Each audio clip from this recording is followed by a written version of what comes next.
Today we're going to be planting some more bulbs in a lasagna style method, and I just wanted to apologize for the background noise. There's a dog barking and somebody like trying to mow their lawn.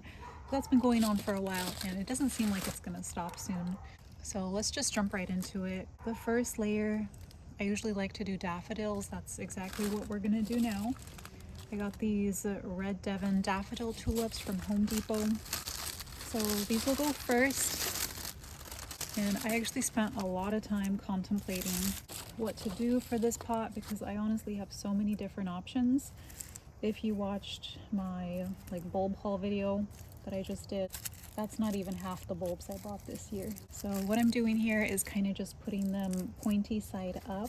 I think they could go a little bit closer than this, but I'm not going to do it any closer. Now we're just going to cover up with a layer of soil and then do the next layer, which will be tulips. At first I wanted to do the apricot world daffodils, but then I thought these daffodils, which are the red Devon, they would look better with the tulips. Then I thought maybe to do King Alfred type, but then I thought those would be better to do in the jar so that they kind of like naturalize. I mean, these could naturalize as well.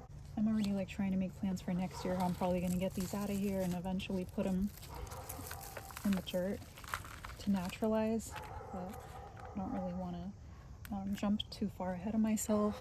Okay, so that's probably good enough. Just like an inch or two of soil in between bulbs. Next, what I want to do are the tulips. And what I have are the Darwin hybrid mix and the red impression tulips. I already opened up the bottom.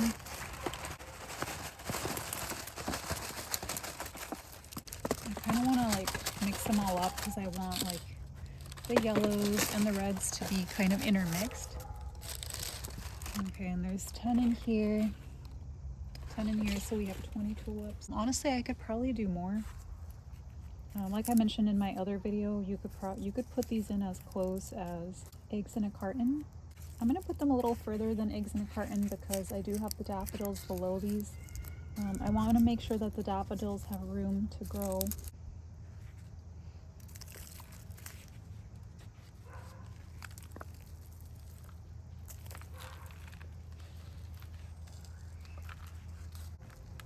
Okay, that's probably enough soil. Now, I can't take credit for this because I saw another YouTuber do this.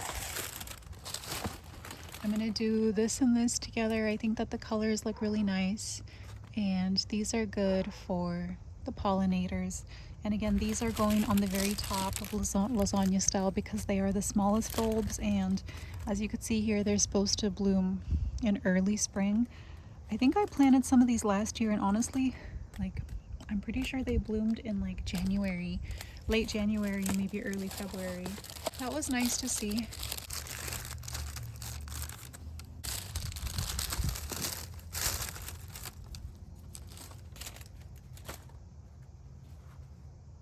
I feel like I still have room. Maybe I should just go ahead and do some of these. I don't know. I don't know if they'll necessarily look good together. But I mean, we have space, so why not? Let's just do it. Well, I don't know. Actually, I kind of don't want to. Decisions. See, that's the hard thing about buying too many bulbs. When you have too many options, it's not always a good thing because then you kind of go back and forth on what to do. You know what, guys? After some contemplating, I decided not to do fritillaria. Fritillaria.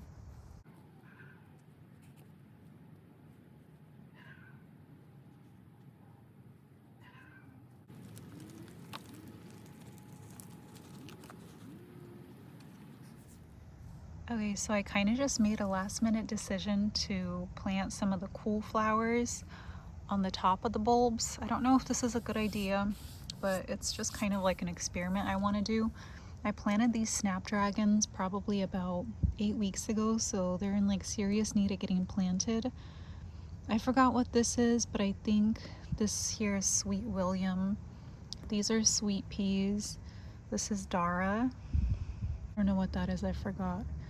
Always label what you plant because you will forget, even though you think you'll remember. But anyway, there's like this whole method of gardening, cool flowers. These flowers you're supposed to plant 6 weeks before your first frost. So it is definitely not 6 weeks before the first frost. I think there might have already either been a frost or it's coming very soon here in my zone, zone 9.